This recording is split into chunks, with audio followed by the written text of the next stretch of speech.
இது. அதுக்கப்புறம் நான் கலைமணி சார்கிட்ட வந்து ஒர்க் பண்ணும்போது செட்டுக்கு போயிருக்கேன்.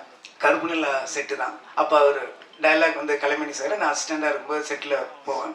ஸோ மூலையில் இருக்கும்போது லைஃப்பில் ஃபஸ்ட் டைம் வந்து கேப்டன் நான் பார்க்குறேன். ஸோ அப்படியே பார்த்துட்டு இருக்கும்போது சும்மா சாதாரணமாக அப்படியே இருந்துட்டு இருப்பார். ஸோ நின்றுட்டு இருக்கும்போது என் முன்னாடி ஒரு பிளேட் வந்துச்சு. ஒரு சின்ன டம்ளரில் இருந்தது. என்னன்னு பார்த்தா ஸோ மோர் அப்படின்னு நினச்சி குடிச்சு பார்த்தா ஹார்லிக்ஸ்.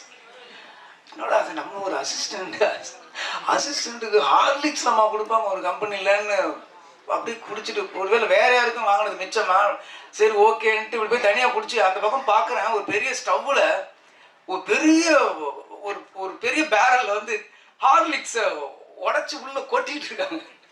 நான்லாம் ஊரில் ஹார்லிக்ஸ்னால் உடம்பு சரியில்லைன்னா வாங்கி கொடுப்பாங்க. அப்போதான் அதையும் அப்படியே இந்த பக்கம் திரும்புறதுக்குள்ள வீட்டில் இருக்கிறவங்க எல்லாரும் அப்படியே வாயில போட்டு காலி பண்ணாங்க. வந்து ஹார்லிக்ஸ் வந்து ஒரு சினிமா கம்பெனியில், அதுக்கு முன்னாடி நான் கலைமணி சார்கிட்ட ஒரு 10 செட்டுக்கு போயிருக்கேன். அந்த மாதிரி நான் பார்த்ததே கிடையாது. ஹார்லிக்ஸ் ஆகட்டும், இளநீ ஆகட்டும், இது எல்லாருமே சொல்லியிருப்பாங்க. நான் கண்ணால் பார்த்துருக்கேன்.